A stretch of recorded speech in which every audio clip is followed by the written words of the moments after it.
Le segment du Roadster reste le plus dynamique parmi les 125, mais depuis la sortie de la KTM 125 Duke, voilà déjà 3 ans, pas grand chose à se mettre sous la main. D'entrée, cette Kiway impressionne par son style et son allure. En s'approchant, on constate une excellente finition, au point de croire difficilement qu'elle vient de Chine. Bon, nous avons bien un drapeau italien avec design made in Italy, mais cela ne fait pas tout. Depuis 2005, on sait que le groupe chinois Qianjiang, qui produit la marque Kiway, a racheté Benelli et conservé usine et bureau d'études à Pesaro, en Italie. On retrouve ainsi plusieurs équipements communs avec les grosses motos Benelli, comme le phare ou le bouchon d'essence. Mais ce n'est pas tout, cette Kiway est aussi vendue moins de 2000 €, un tarif presque indécent.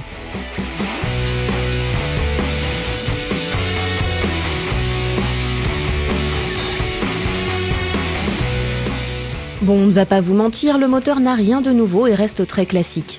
Un bloc monocylindre 4 temps refroidi par air avec culasse simple arbre et 2 soupapes mettant 11 chevaux à disposition. Un moteur qui se montre pourtant bien agréable. Pas très puissant mais souple et surtout exempt de vibrations quel que soit le régime. Il est associé à une boîte de vitesse à 5 rapports sans histoire, le tout orchestré par un échappement un peu sonore qui met l'ambiance.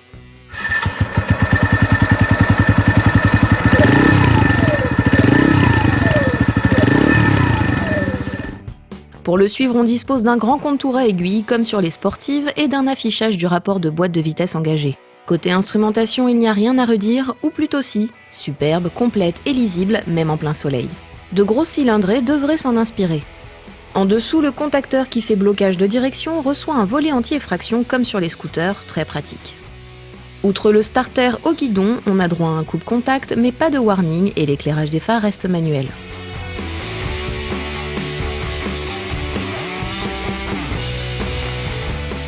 À tous les niveaux, on reste bluffé par la finition.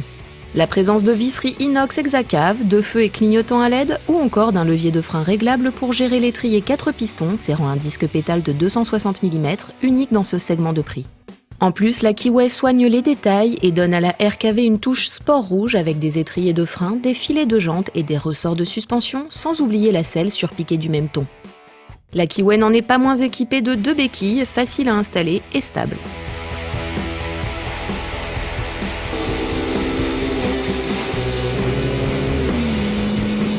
La selle intègre même un marquage en relief. Elle est creusée au niveau du pilote et procure ainsi une grande facilité pour les petites tailles avec son implantation à 730 mm du sol. Par contre, à partir d'1,75 m, les renflements du réservoir gênent les genoux. Sinon, tout est parfait et la forme du guidon procure une inclinaison du buste naturel. Le passager n'est pas mal installé avec 2 belles poignées et des repose-pieds repliables en alu à semelle caoutchouc.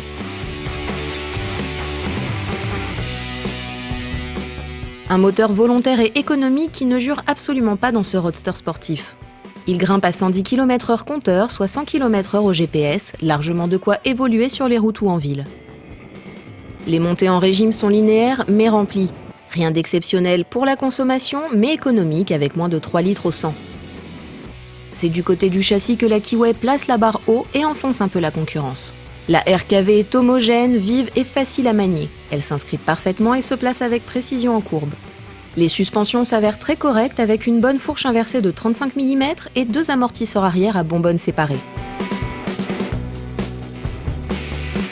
Le cadre est un simple berceau interrompu avec moteur porteur alors que les caches plastiques veulent faire croire à une structure aluminium.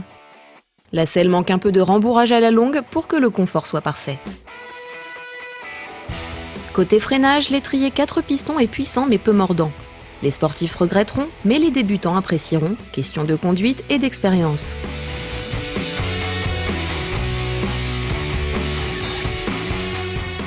On s'amuse finalement bien au guidon de la RKV qui reste saine, même poussée dans un usage sportif. Cette Kiway RKV est la bonne affaire du moment car elle est jolie, efficace, très bien finie, équipée et pas chère. On ne comprend même pas comment on peut avoir cette qualité alors que la RKV vaut moitié prix que la KTM 125 Duke, pourtant fabriquée en Inde.